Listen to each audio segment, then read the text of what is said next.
नमस्कार, बहुत स्वागत है आपका देश न्यूज में और मैं हूं आपके साथ मनीष कुमार। आप देख रहे हैं मेरा खास कार्यक्रम मंथन। दो राज्यों में चुनाव का बिगुल फिर से बज गया है, जम्मू कश्मीर और हरियाणा में। लोकसभा चुनाव के बाद में अब विधानसभा चुनाव की बारी है। चुनाव आयोग ने आज शुक्रवार को केंद्र शासित प्रदेश जम्मू कश्मीर और हरियाणा के चुनाव की तारीखों का ऐलान कर दिया है। जम्मू कश्मीर में 3 चरणों में तो हरियाणा में सिर्फ 1 चरण में चुनाव कराए जाएंगे, जबकि 4 अक्टूबर को इन दोनों ही राज्यों के एक साथ एक वक्त चुनाव के परिणाम घोषित कर दिए जाएंगे।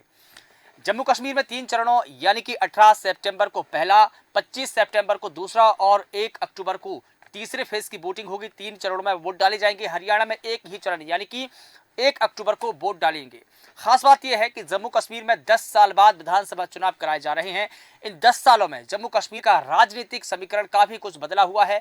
और आपको यह भी बता दूं कि जम्मू कश्मीर का विशेष राज्य का दर्जा खत्म हो चुका है और अब जम्मू कश्मीर जो है यूटी यानी कि यूनियन टेरिटरी यानी कि केंद्र शासित प्रदेश है। लद्दाख को अलग करके इसे 2 हिस्से में कर दिया गया है। मैं आपको ये भी बता दूं कि जम्मू कश्मीर में परिसीमन के बाद से कई सीटें बढ़ा दी गई है। परिसीमन के बाद यहां पर सीटों की संख्या में इजाफा कर दिया गया है। इसमें जम्मू संभाग से के हिस्से में 6 अतिरिक्त सीटें आई हैं, जबकि कश्मीर को महज 1 सीट ही मिल पाई है। ऐसे में विधानसभा में जम्मू संभाग की स्थिति और पहले की तुलना में मजबूत हो चुकी है। बता दें कि जम्मू कश्मीर में पिछला चुनाव साल 2014 में हुआ था, नवंबर दिसंबर में। तब किसी भी दल को पूर्ण बहुमत नहीं मिला था। तब 87 सीटों वाली विधानसभा में पीपुल्स डेमोक्रेटिक पार्टी यानी कि पीडीपी को सबसे अधिक 28 सीटों पर जीत मिली थी। यहां पर बीजेपी दूसरे नंबर की पार्टी रही और उसके खाते में करीब 25 सीटें आई थी। इसके अलावा एनसी यानी कि नेशनल कॉन्फ्रेंस को 15 सीटें मिली थी, 15 सीटों पर जीते। 2008 के चुनाव में उसे 28 सीटों पर जीत मिली थी। कांग्रेस यहां पर 12 सीटों पर चौथे नंबर की पार्टी बनी थी। साल 2014 में 25 सीटों पर जीत हासिल करने वाली बीजेपी 2008 में महज 11 सीटों पर ही जीत हासिल कर सकी थी। और पिछले चुनाव में देखिए सरकार में शामिल हुई थी बीजेपी। हालांकि बाद में मुफ्ती मोहम्मद सईद की पीडीपी और भारतीय जनता पार्टी बीजेपी के बीच में गठबंधन हो गया था। इससे पहली बार बीजेपी यहां पर सत्ता में आने में कामयाब रही थी। मुफ्ती मोहम्मद सईद मार्च 2015 में मुख्यमंत्री बने, लेकिन अगले साल जनवरी में उनका निधन हो गया और इसी बीच रजामंदी नहीं होने से राज्य में राज्यपाल शासन लगा दिया गया। और अगले साल 4 अप्रैल 2016 को मुफ्ती की बेटी महबूबा मुफ्ती यहां उनके सहयोग बीजेपी से उन्होंने सहयोग लिया। दोनों पार्टियों में यहां पर गठबंधन हुआ और करीब 2 साल तक ये गठबंधन चला। नई सरकार का गठन हो गया था। हालांकि यह सरकार अपना कार्यकाल पूरा नहीं कर सकी थी, क्योंकि साल 2018 में बीजेपी ने जून के महीने में सरकार से समर्थन वापस ले लिया था, जिससे महबूबा मुफ्ती की सरकार गिर चुकी थी। फिर राज्य में 20 दिसंबर 2018 को फिर से राष्ट्रपति शासन लागू कर दिया गया था। राज्य से केंद्र शासित प्रदेश बने जम्मू कश्मीर में राजनीतिक हालात बहुत कुछ बदले हुए हैं। साल 2014 की तुलना में 2024 में 10 साल में काफी कुछ बदलाव हुआ है। भौगोलिक स्थिति के हिसाब से देखें या राजनीतिक स्थिति के हिसाब से देखें, काफी कुछ बदल चुका है। इसके अलावा ये जम्मू कश्मीर का थोड़ा सा इतिहास है। हरियाणा की बात कर लेते हैं। हरियाणा में 10 सालों में बीजेपी का कब्जा यहाँ पर हुआ है। जम्मू कश्मीर की ही तरह हरियाणा में भी विधानसभा चुनाव की तारीखों का ऐलान हुआ है।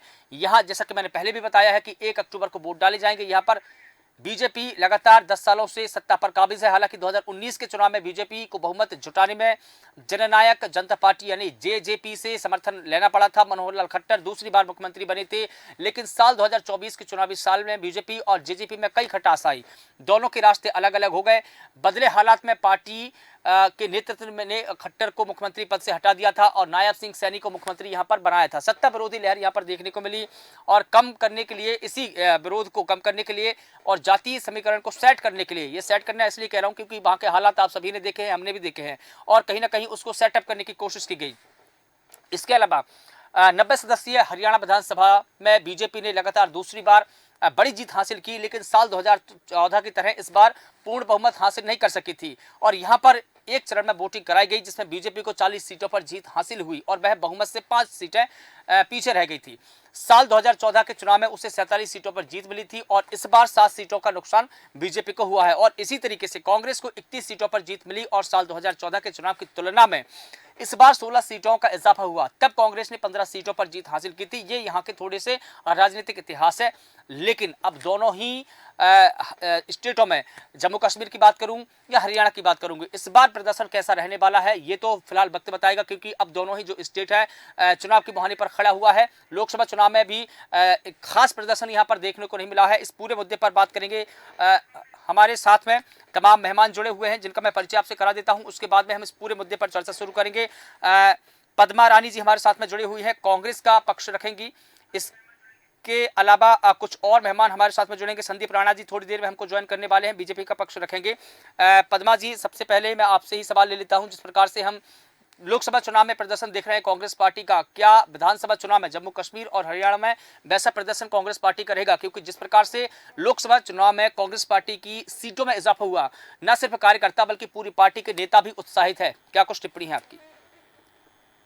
देखिए, अभी तो बीजेपी बैकफुट पे है और कांग्रेस हर हर हाल में ये 3 जो राज्य चल रहे हैं चुनाव में, तो तीनों राज्य जीतेगी। क्योंकि हरियाणा तो आप समझ रहे हो कि हरियाणा में क्या हुआ, बच्चियों को कितना हाल बुरा किया उन्होंने, उनके साथ कितने सारे जुल्म ढाए हैं। तो भाजपा के ओर तो हरियाणा वाले वोट नहीं देंगे।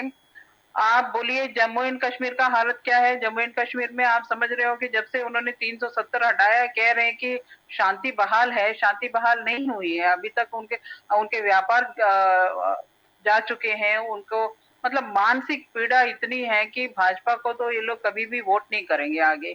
ये तो लिख के रख लीजिए, हरियाणा में तो कांग्रेस की सरकार ही बनेगी। अगर हो सके कश्मीर में शायद भले ही वो पीडीपी से गठबंधन करें, लेकिन इस बार तो मुझे लगता है कि महबूबा मुफ्ती भी उनसे खफा है। तो आपको लगता है कि पीडीपी हाँ कि पीडीपी इस बार बीजेपी से गठबंधन नहीं करेगी? क्योंकि 2018 में जो बीजेपी और उनकी बात बिगड़ी और जिस प्रकार से राष्ट्रपति शासन लागू किया गया, तो उससे कहीं ना कहीं पीडीपी में नाराजगी है, महबूबा मुफ्ती में नाराजगी है।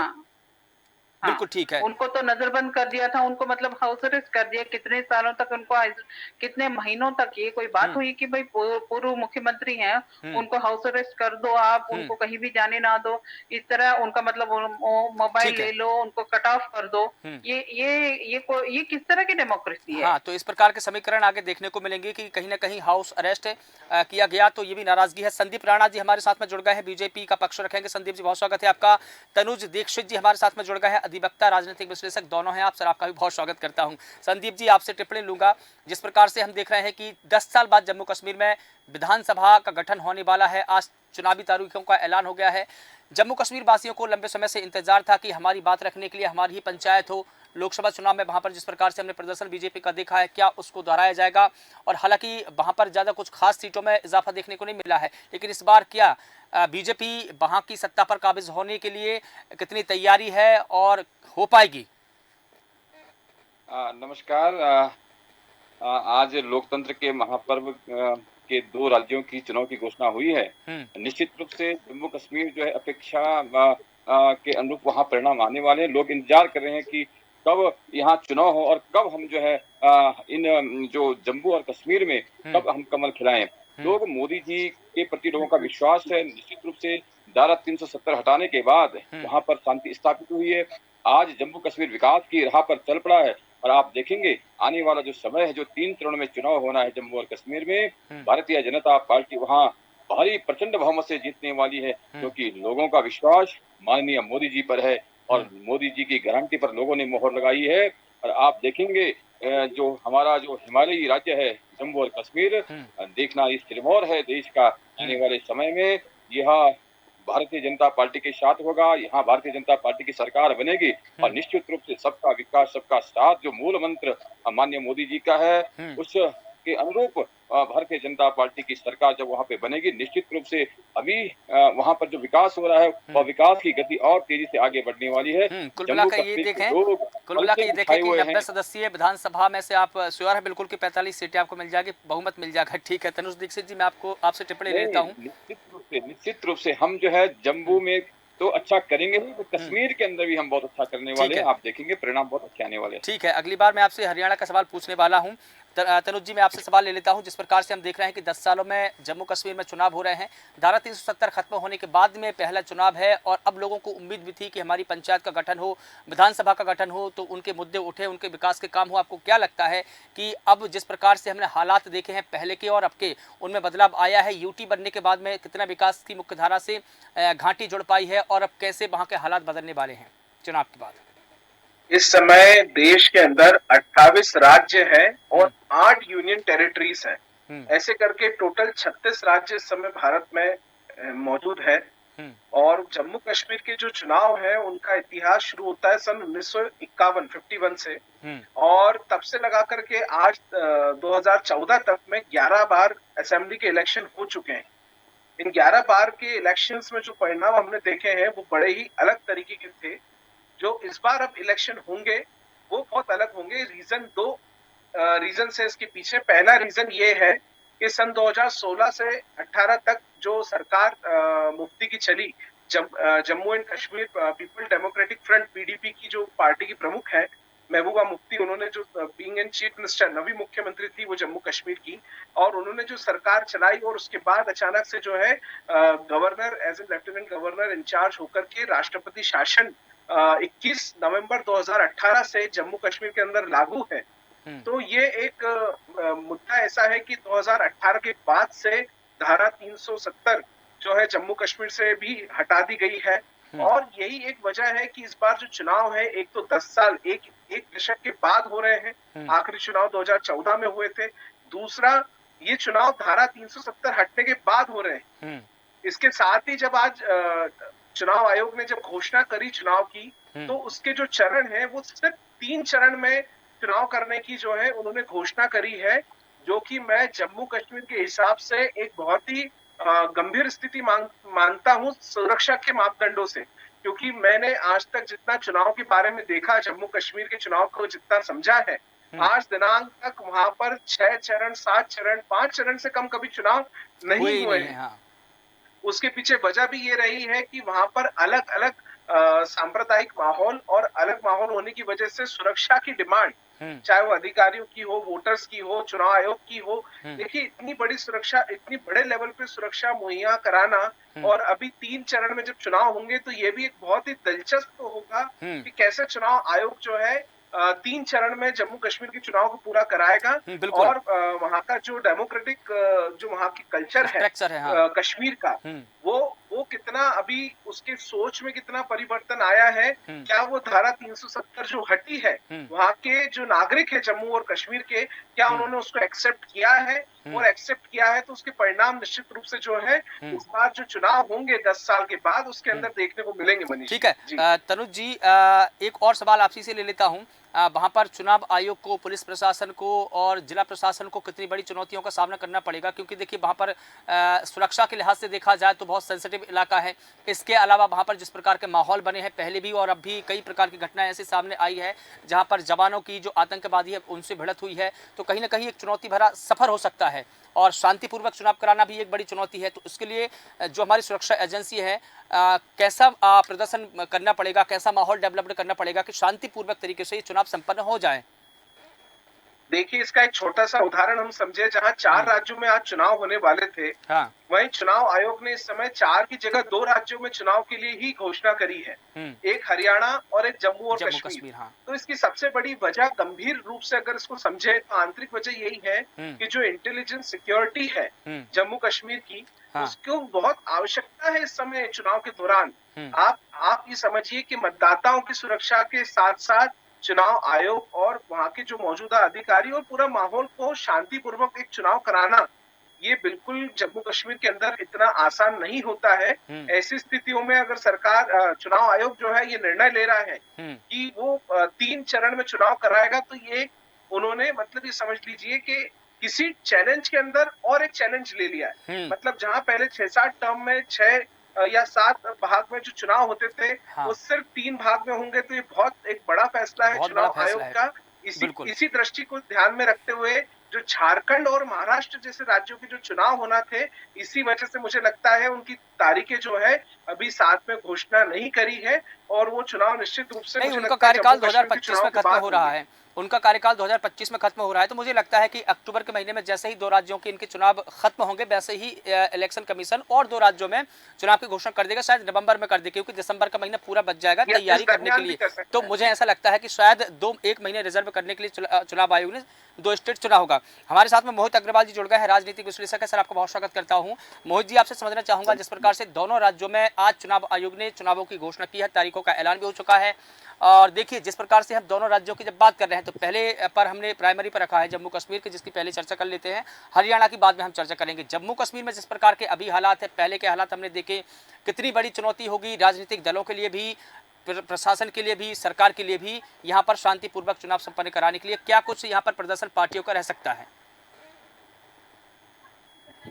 मोहित जी। देखिए, अभी जैसे तरुण जी कह रहे थे कि चुनाव आयोग ने 3 चरणों के अंदर के कराने के लिए जो पूरा मसौदा तैयार किया है, उससे चुनाव आयोग को बड़ी वाली है। लेकिन कहीं ना कहीं चुनाव आयोग अमरनाथ यात्रा को भी ध्यान में रखा, और जितनी कंपनियां वहां पर सुरक्षा के साथ हैं यात्रा को लेकर, उसके बाद पूरी होगी, उसके बाद निश्चित ही वो सारी की सारी कंपनियां चुनाव कराने लग जाएंगी। और जैसे कि सुरक्षा दृष्टि से देखा जा रहा है, अभी जो जितनी भी घटनाएं वहां पर जम्मू के अंदर भी हो रही हैं, वो सब फॉरेस्ट इलाकों के अंदर ज्यादा हो रही है, आबादी वाले क्षेत्रों में थोड़ा कम है प्रभाव। हम ये नहीं कह सकते कि वो प्रभाव तो है, लेकिन फिर भी मुकाबले में अगर हम देखें तो कम है।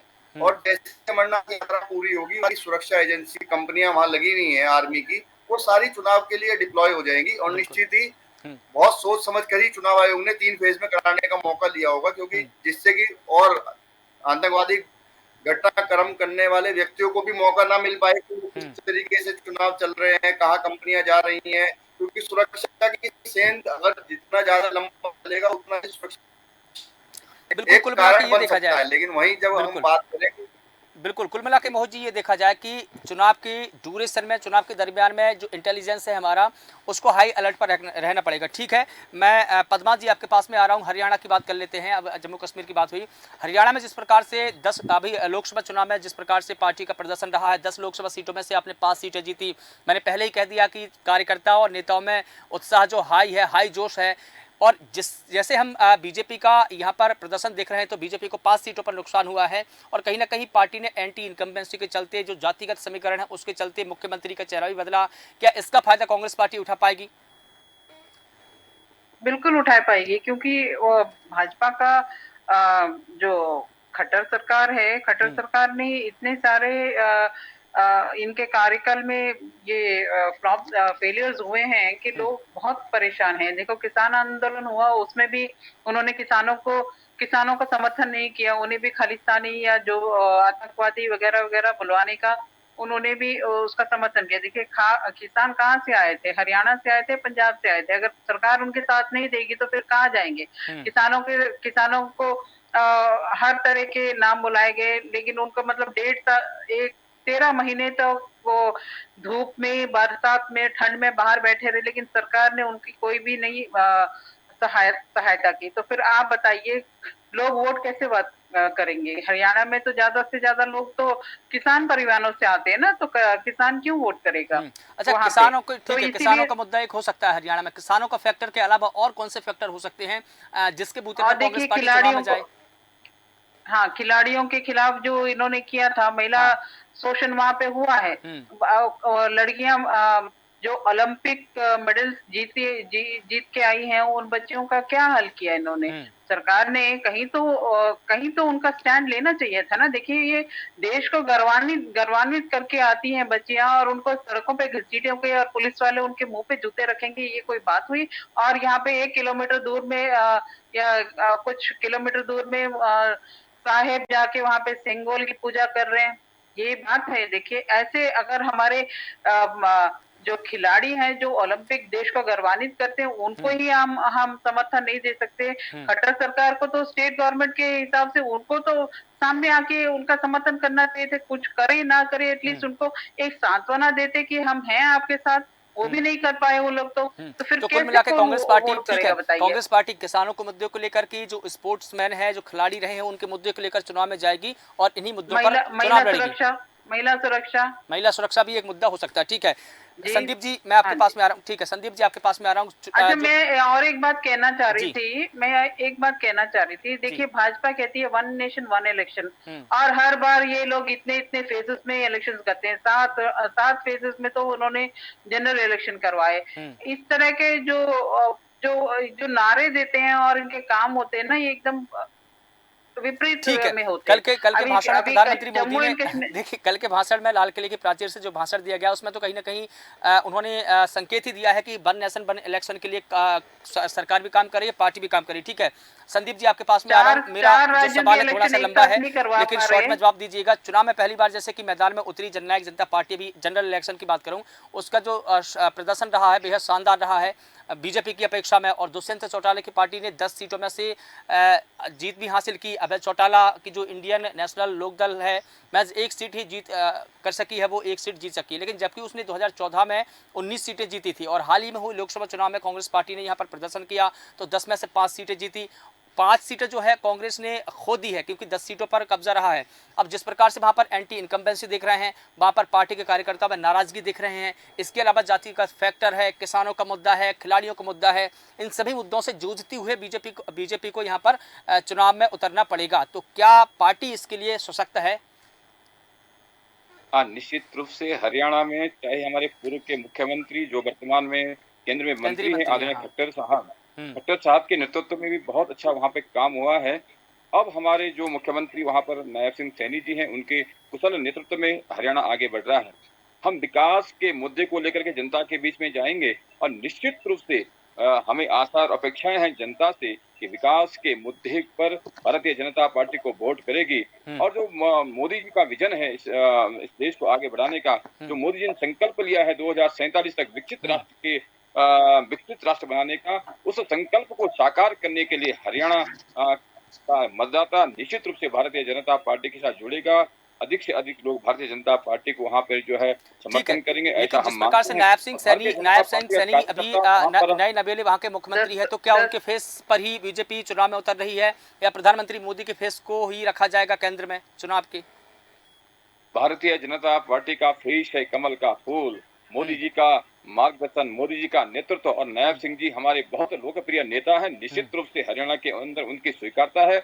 हम नायब सिंह सैनी जी के नेतृत्व में भी आगे बढ़ेंगे, मोदी जी के मार्गदर्शन में आगे बढ़ेंगे। और आप देख रहे हैं हरियाणा के अंदर बड़ा उत्साह है। कांग्रेस के पास न नीति है, न नीयत है, न नेतृत्व है, न नेता है। कांग्रेस तो आज कहीं कांग्रेस दिख नहीं रहे मैदान में। निश्चित रूप से हरियाणा के अंदर अब की बार वहाँ पे नारा दिया है, अब की बार पुनः तीसरी बार भारतीय जनता पार्टी की सरकार निश्चित रूप से भारतीय जनता पार्टी बनने वाली है। हाँ, एक बात मैं बोलना चाहती हूँ। पिछले जनरल इलेक्शंस में, लोकसभा इलेक्शंस में मोदी जी ने जहां जहां पे कैंपेन किया 62% प्लेसेस में वो भाजपा हारी है। अभी भी मोदी जी का चेहरा लेके आप चलोगे? मोदी जी से तो कुछ बोलते बनता नहीं है। जब महिला सुरक्षा की बात आती है मैं करते हैं। हाँ, और आप कह रहे हो कि भाजपा 2047 में हमको विकसित करेगी। अब तक हम लोग क्या सड़कों पे थे? हम विकसित नहीं थे क्या? चांद पे पहुंच गए, मार्स पे पहुंच गए, और अभी बोल रहे हैं कि 2047 का लेके चलेंगे। आगे बढ़ा करके हमने अब आगे बढ़ना है। विकास के जो सपने बेचे थे आपने, विकास के जो सपने बेचे थे 2047 तक क्यों चले गए? चलिए ठीक है संदीप जी पद्मा जी, ठीक है माफ कीजिएगा, दोनों को रोकना चाहूंगा। अब देखिए सभी पार्टियां यहाँ पर चुनाव में ही जा रही है, चुनाव में ही ये तय हो जाएगा कि कौन किसे वोट दे रहा है, कौन किसके पक्ष में है, कौन किसके पक्ष में नहीं है, क्योंकि राह इतनी भी आसान नहीं है। दोनों पार्टियों की, चाहे कांग्रेस की हो, चाहे जेजेपी की हो, चाहे बीजेपी की हो, सभी पार्टियों को जब मैदान में उतरना होगा तो तगड़ी तैयारी के साथ उतरना होगा। फिलहाल बहुत शुक्रिया आप सभी का इस पूरे मुद्दे पर बात रखने के लिए, चूंकि वक्त भी हो चला है, समय इतनी ही इजाजत देता है। तो बता दें कि जम्मू कश्मीर और हरियाणा में अब चुनावी बिगुल बज चुका है। दोनों ही राज्यों में इलेक्शन कमीशन ने आज चुनावों की तारीख का ऐलान कर दिया है। देखना होगा कि 10 साल बाद जम्मू कश्मीर में चुनाव हो रहे हैं तो जनता किसके पक्ष में जाएगी, हरियाणा में क्या किस प्रकार के सियासी समीकरण बन रहे हैं, वहां जनता किसके पक्ष में जाएगी, क्या सत्ताधारी बीजेपी और जेजेपी फिर से गठबंधन करेगी या बीजेपी अकेले ही चुनाव में जा रही है। कांग्रेस पार्टी ने जिस प्रकार का वहां पर लोकसभा चुनाव में प्रदर्शन किया है, क्या उसको दोहरा पाएगी? बीजेपी के पास में जितने भी मुद्दे हैं वो कांग्रेस ने अपने पाले में ले लिए हैं।